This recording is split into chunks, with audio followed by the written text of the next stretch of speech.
Hi buddies, welcome to Vees Learning Path. இன்னைக்கு நம்ம ஒரு முக்கியமான பார்ட் ஆஃப் ஸ்பீச் தான் பார்க்க போறோம். அது என்ன அப்படினு பாத்தீங்கன்னா verb. இந்த verb ஏன் முக்கியமானது அப்படினு நம்ம சொல்றோம் அப்படினா ஒரு மீனிங்ஃபுல் சென்டென்ஸ் நம்ம மேக் பண்ணனும் அப்படினா கண்டிப்பா அந்த சென்டென்ஸ்ல verb இருக்கணும். verb இல்லாம நம்மளால மீனிங்ஃபுல் சென்டென்ஸ் மேக் பண்ண முடியாது. சப்போஸ் உங்களால மீனிங்ஃபுல் சென்டென்ஸ் என்னால verb இல்லாம மேக் பண்ண முடியும் அப்படி நீங்க சொன்னீங்கன்னா உங்களோட சென்டென்ஸை கமெண்ட் செக்ஷன்ல கொடுங்க. இன்னைக்கு நம்ம இந்த verbs பத்தி தான் டீடைலா இந்த வீடியோல பார்க்க போறோம். ஏற்கனவே நம்ம இந்த verbs பத்தி நிறைய வீடியோஸ் போட்டுருக்கோம். அதனுடைய ஃபார்ம்ஸ் and then tenses பத்தி நான் போட்டுருக்கேன். இன்னைக்கு நம்ம இந்த verbs ஓட kinds தான் நம்ம பார்க்க போறோம். அது என்ன அப்படினு பாத்தீங்கன்னா ஒன்னு finite verbs, இன்னொன்னு non finite verbs. ஒரு சென்டென்ஸ்ல finite verbsனா எது, non finite verbs எது அப்படிங்கறத தான் இந்த வீடியோல நம்ம டீடைலா பார்க்க போறோம். இப்போ ஒரு சென்டென்ஸ்ல finite verb எப்படி நம்ம கண்டுபிடிக்கணும் அப்படினா இப்போ ஒரு சென்டென்ஸ் இருக்கு. For example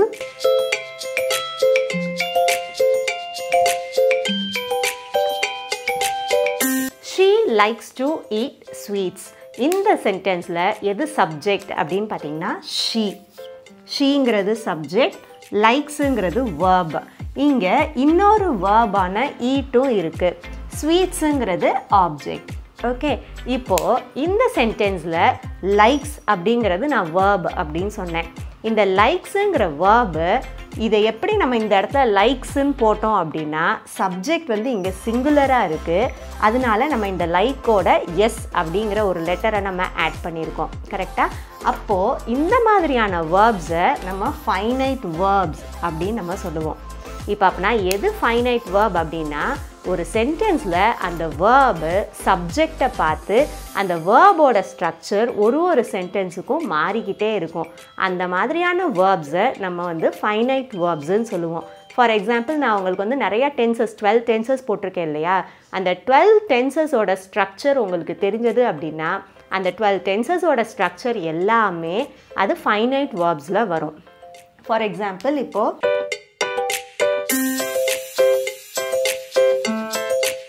he is playing chess அப்படின்னு சொல்கிறோம் அப்படின்னா இந்த is playing அப்படிங்கிறது finite verbs. அதுவே இந்த சப்ஜெக்ட் ஹீக்கு பதிலாக இங்கே தே அப்படின்றதுனா இந்த isங்கிறது நமக்கு ஆர் அப்படின்னு மாறும் இல்லையா. So are playing, they are playing chess அப்படின்னு வரும். ஸோ இந்த மாதிரியான verbs ஒரு சென்டென்ஸுக்கும் சப்ஜெக்ட்டுக்கு ஏற்ற மாதிரி அதனுடைய verbs-ஓட ஃபார்ம்ஸ் வந்து நமக்கு ஒரு சென்டென்ஸ்லையும் டிஃபர் ஆகும். அந்த மாதிரி verbs வந்து ஒரு சென்டென்ஸ்லையும் டிஃபர் ஆகலாம் அப்படிங்கிற மாதிரி இருந்தது அப்படின்னா அந்த verbs எல்லாமே finite verbs-ல வரும். அப்போது நான் ஃபைனைட் verbsனால் என்ன அப்படின்னு பார்த்தீங்கன்னா நான் ஃபைனைட் verbs ஒரு சென்டென்ஸ்லையும் அதனுடைய ஸ்ட்ரக்சர் மாறவே மாறாது. அதாவது சப்ஜெக்ட் சிங்குலராக இருந்தாலோ ப்ளூரலாக இருந்தாலோ எதுவாக இருந்தாலோ அந்த verb வந்து அது அப்படியே இருக்கும் எல்லா சென்டென்ஸ்லையும். ஃபார் எக்ஸாம்பிள் நான் இங்கே ஏற்கனவே எழுதின மாதிரி she likes to eat sweets-ன்னு சொன்னோம்.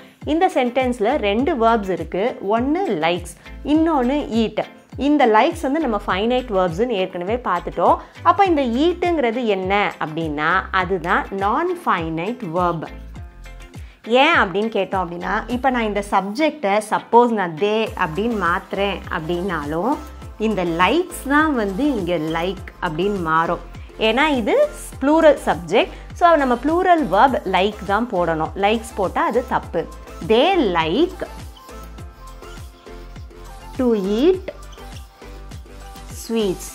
இப்போ சப்ஜெக்ட் தே அப்படின்னு மாறினாலும் இந்த நான் ஃபைனைட் verb-ஆன டு ஈட் அந்த ஸ்ட்ரக்சரில் எந்தவித மாற்றமும் இல்லை. ஸோ இந்த நான் ஃபைனைட் verbs அப்படிங்கிறது சப்ஜெக்ட் எதுவாக இருந்தாலும் அந்த இடத்துல அதனுடைய ஃபார்ம் வந்து மாறவே மாறாது. டு ஈட் அப்படின்னு தான் இருக்கும். ஸோ அந்த மாதிரி மாற்றமில்லாத verbs எல்லாமே நம்ம நான் ஃபைனைட் verbs அப்படின்னு சொல்லுவோம். புரிஞ்சுதா எல்லாருக்கும்?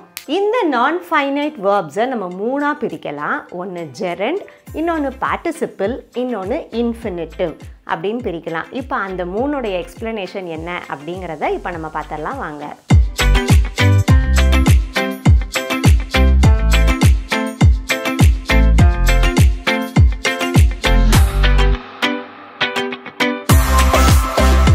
இந்த நான் ஃபைனைட் வேர்ப்ஸை நம்ம மூணாக டிவைட் பண்ணலாம். Infinitive, gerund, participle. இந்த இன்ஃபினிட்டிவ் அப்படிங்கிறதுக்கு தான் நான் ஏற்கனவே உங்களுக்கு எக்ஸாம்பிள் சொன்னேன். டு ஈட் அப்படிங்கிறது இன்ஃபினிட்டிவ். ஓகே, நம்ம எந்த வேர்ப்ஸுக்கெல்லாம் முன்னாடி டு அப்படிங்கிற ஒரு வார்த்தை நம்ம எழுதுகிறோமோ அந்த வேர்பை வந்து நம்ம இன்ஃபினிட்டிவ் அப்படின்னு சொல்லுவோம். For example, to right, to see, to hear, இது எல்லாமே இன்ஃபினிட்டிவ் அப்படின்னு சொல்லுவோம். இந்த ஜெரண்ட், பார்ட்டிசிபிள் அப்படிங்கிற ஸ்ட்ரக்சர் நம்ம வேர்போட ஐஎன்ஜி ஃபார்ம் தான் நம்ம சேர்க்க போகிறோம். For example, swimming.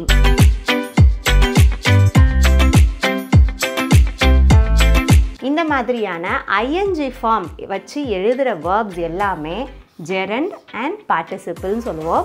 அப்போது ஒரு சென்டென்ஸில் எந்த வேர்ப் ஜெரண்ட், எந்த வேர்ப் பார்ட்டிசிபிள் அப்படின்னு நம்ம கண்டுபிடிக்கணும் அப்படின்னா, இந்த ஜெரண்ட் அப்படிங்கிறது என்ன வேலை செய்யும் அப்படின்னா, இன்ஸ்டெட் ஆஃப் நவுன், அதாவது அந்த நவுனுடைய வேலையை அந்த வேர்ப் செஞ்சது அப்படின்னா அந்த வேர்பை நம்ம ஜெரண்ட் அப்படின்னு சொல்லுவோம்.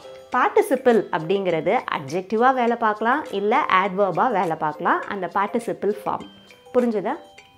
Swimming is a good sport. இப்போ இந்த சென்டென்ஸில் இஸ் அப்படிங்கிறது verb.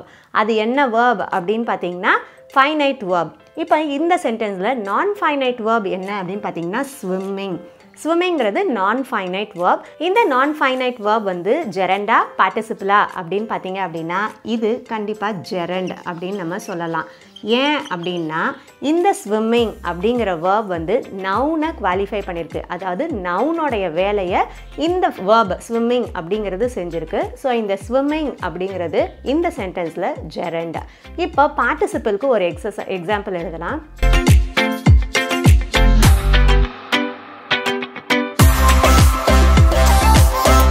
I saw the train coming. இதில் இந்த coming அப்படிங்கிறது non-finite verb. இந்த saw அப்படிங்கிறது finite verb. ஓகே, இந்த non-finite verb ஆன coming என்ன கைண்ட் அப்படின்னு பார்த்தீங்க அப்படின்னா இது பார்ட்டிசிபிள். ஏன் அப்படின்னா இந்த கம்மிங் அப்படிங்கிற வேர்ப் வந்து அட்ஜெக்டிவ். இந்த கம்மிங் அப்படிங்கிற வேர்ப் வந்து அட்ஜெக்டிவோட வேலையை செய்யுது. என்ன அப்படின்னு பார்த்தீங்கன்னா எது வருது அப்படின்னு நம்ம கேட்டோம் அப்படின்னா ட்ரெயின் கம்மிங் அப்படின்னு நம்ம சொல்கிறோம். ஸோ இந்த இடத்துல ட்ரெயின் அப்படிங்கிற நவுனை குவாலிஃபை பண்ணுது. ஸோ இந்த கம்மிங் அப்படிங்கிறது பார்ட்டிசிபிள். அதுலேயுமே நமக்கு ப்ரெசன்ட் பார்ட்டிசிபிள், பாஸ்ட் பார்ட்டிசிபிள் இருக்குது. இது வந்து ப்ரெசன்ட் பார்ட்டிசிபிள். ப்ரெசன்ட் பார்ட்டிசிபிள் அப்படின்னா ஐஎன்ஜி ஃபார்ம் இருக்கும் வேர்பில். பாஸ்ட் பார்ட்டிசிபிள் அப்படிங்கிறது third form of verb. Come, came, come. அப்படி இல்லைன்னா பிரேக், ப்ரோக், ப்ரோக்கன். அந்த மாதிரியான வேர்ப்ஸ் வந்து நம்ம வந்து பாஸ்ட் பார்ட்டிசிபிள்னு சொல்லுவோம். சரியா? ஸோ ஒரு சென்டென்ஸில் வேர்ப் வந்து ஃபைனைட்டா நான் ஃபைனைட்டா அப்படிங்கிறத கண்டுபிடிக்கிறது எப்படி அப்படிங்கிறது இந்த வீடியோவில் நம்ம பார்த்தோம். அதை நம்ம குயிக்காக இப்போ நம்ம ரீகேப் பார்த்துடலாம். ஒரு சென்டென்ஸில் ஒரு வேர்ப் இருக்கும். அந்த வேர்ப் சப்ஜெக்ட்டுக்கு ஏற்ற மாதிரி, அதாவது சப்ஜெக்ட் சிங்குலராக இருக்கா ப்ளூரலாக இருக்கான்னு பார்த்துட்டு அதுக்கேற்ற மாதிரி வேர்ப்ஸ் நம்ம யூஸ் பண்ணோம் அப்படின்னா அந்த வேர்பை நம்ம ஃபைனைட் வேர்ப்ஸ் அப்படின்னு சொல்லுவோம். அதனுடைய ஸ்ட்ரக்சர், அதாவது வேர்போட ஸ்ட்ரக்சர் எந்தவித சப்ஜெக்டை பொறுத்தும் இல்லாமல் அதே மாதிரியாக இருக்குது, எதுவுமே மாற்ற தேவையில்லை அப்படிங்கிற மாதிரியான வேர்ப்ஸை நம்ம நான் ஃபைனைட் வேர்ப்ஸ்ன்னு சொல்லுவோம். அந்த நான் ஃபைனைட் வேர்ப்ஸை நம்ம மூணாக பிரித்தோம். Infinitive, gerund, participle. இன்ஃபினிட்டிவ் அப்படிங்கிறது வேர்புக்கு முன்னாடி டு அப்படி எழுதுவோம். ஜெரண்ட் அண்ட் பார்ட்டிசிபிள்ங்கிறது ஐஎன்ஜி ஃபார்ம்ஸ் ஆஃப் த வேர்ப்ஸாக இருக்கும். இதுதான் finite verb and non finite verb.